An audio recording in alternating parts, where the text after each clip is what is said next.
Они давно знают, до чего техника дошла. Их мамы и папы – частые гости волшебного ящика под названием «Телевизор». Их голоса передают радиоволны. Они знают, что такое монтаж, и умеют правильно настроить студийный свет. Моя мама Роза Диатульна, и она ведет программу на ТНВ. Моя мама Нафиса Минясова, она работает в вызов 112. Мой папа Радик Гимаев, классный ведущий. Моя мама Гульназ Фатыхова, и она делает ведущих самыми красивыми. Сегодня все внимание не на звездных мам и пап, а на их детей. Обязательное фото с героями Шаян ТВ, Шаяном и Мияу, танцы и конкурсы. Такой сюрприз для них подготовили в канун Дня защиты детей.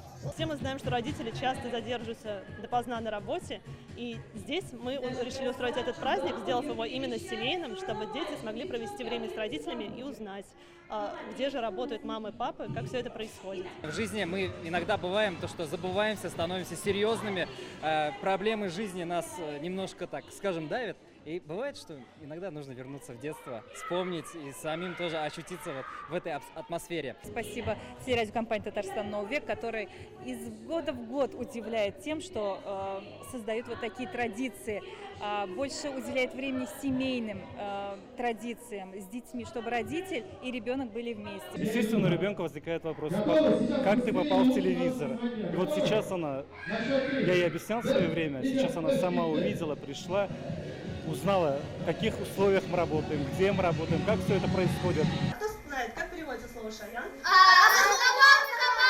А это уже экскурсия в святая святых. Сюда только по пропускам. В кабинетах, где каждый день рождаются сотни сюжетов, пишутся тысячи слов, трудятся гримеры и операторы. Работают их мамы и папы. Экскурсия очень хорошая, и я теперь знаю, где находится там Мияу, там Шаян, и в дальнейшем я буду тут работать. Раньше я обижалась на маму, потому что она поздно приходила домой, но после экскурсии мне оказалось то, что у моей мамы очень веселая работа.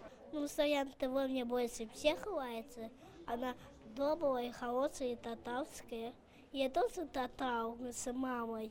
Мне понравилась сахарная вата, которую сейчас я буду брать. А это тот самый сюрприз, который организаторы держали в секрете. Сахарная вата досталась каждому маленькому герою, который сегодня заглянул в волшебный ящик. Алия Хайрудинова, Лейсан Саитова, ТНВ, Казань.